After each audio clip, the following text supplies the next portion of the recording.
of his investigations. Again, he was so honest about it and so careful that once it so happened that when he was traveling, for the sake of investigation of course, there was a river on the way and he had to go by boat. Now, because he was carrying, always in those days, people used to carry heavy bags of money with them. So, somehow somebody got the clue that he was carrying 500 dinars. Exactly, this was the number of what he was carrying. So, right in the middle of the river, somebody suddenly raised hue and cry that somebody has stolen my bag of money, which contained 500 dinars. So, it was started by the captain of that boat, and Imam Bukhari, of course, was ultimately searched, and he was not found with even a single penny. He had nothing on him. So, well, the crisis passed, and afterwards, when he was alone, this man approached Hazrat Imam Bukhari and said, "Look here, I knew you had those 500 dinars.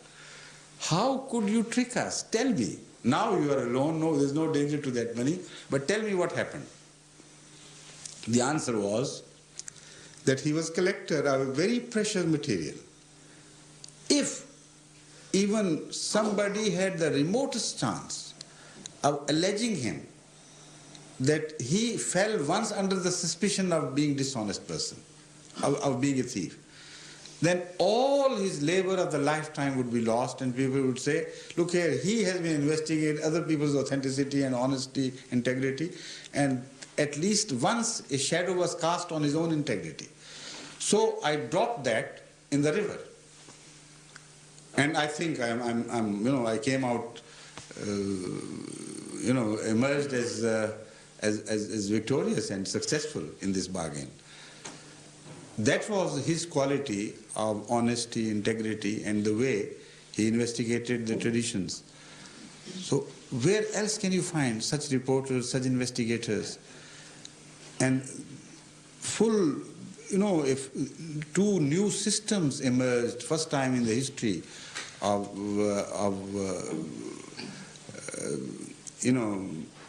preservation of history itself, which is a system of dirayat and a system of rawayat. Before that it was not known. New knowledge, new branches of sciences came to be born because of the traditions.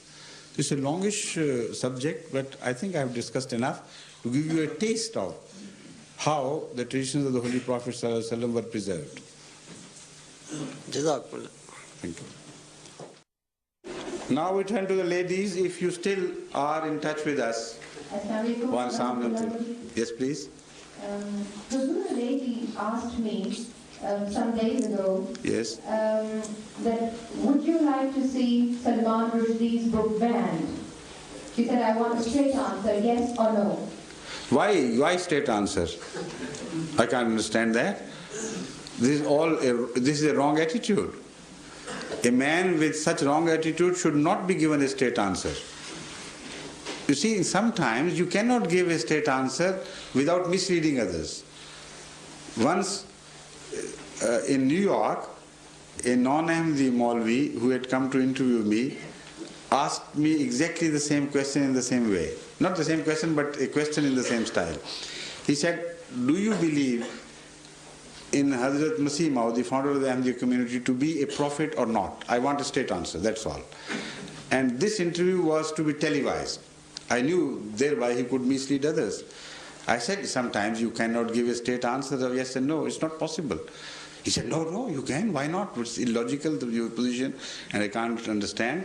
You can say yes or no. I said, "All right, I put you a question to you. Say yes or no. Have you stopped beating your mother?" Yes or no? You see? Then he was absolutely nonplussed. If he said yes, that means he used to beat her. If he said no, he's still beating her. So, some answers in yes and no become misleading in themselves. We have to make them understand our position. Banning or no banning, in fact, this should give us an occasion to make them understand the Muslim position, to give them an opportunity to project themselves into the position of those 1 billion people on earth who have been deeply hurt and injured. For what cause? They say in the name of liberty of speech, but my answer to them always is that if tongue and lips have liberty, why not ears? If pen has liberty, why not eyes? And you make differentiation between one liberty and another in your own daily system of life. I have been, during my question and answer sessions everywhere in Europe, this question always comes up now. This is the most popular question. And I tell them, look here, in your parliaments, let's say in the British Parliament, if somebody uses harsh and abusive language against the Prime Minister, how would he be treated?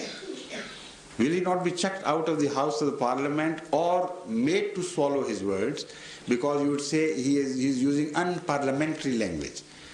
Where is the right of liberty to speak? Then what are libel cases? If the wife of a ripper has been granted £600,000 in the name of libel.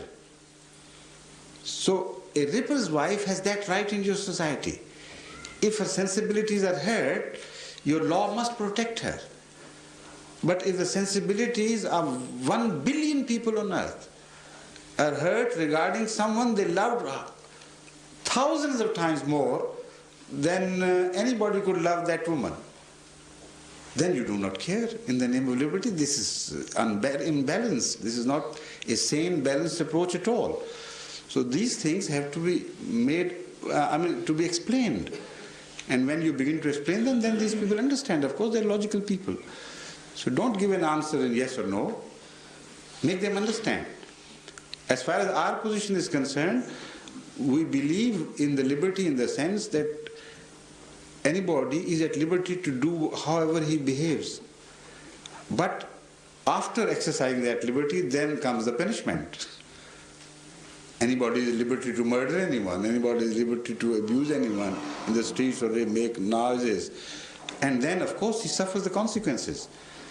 At least the consequences in this case should have been that the whole society should have risen and blocked to condemn him.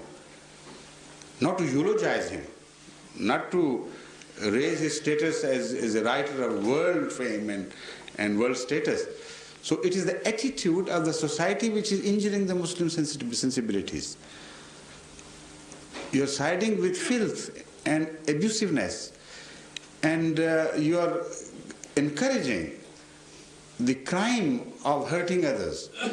So this is the final analysis which we do not like. You understand, I hope? Yes, please. Yes, should I continue? Please, yes, do. When she prodded me to saying yes, because she said, I want a straight answer, yes or no, and I said, yes, we would like to see the book banned. And she said, why? And I said, because it is distorted and it is offensive. And she said, okay, if you think that that is the reason for banning the book, then the books that your community has published, they are offensive to a lot of other people. Yes. So then other people are justified in banning your books. So what was your answer? Because I was very drawn, plus I didn't know. That is the consequences of taking the first step in the wrong direction. You see, again, I'll tell you, there you are, your position is defensible. The British law itself has made this question very clear. What is blasphemy? This is a judge-made law which is very clear and sensible on these issues in drawing lines between what is offensive and what is not.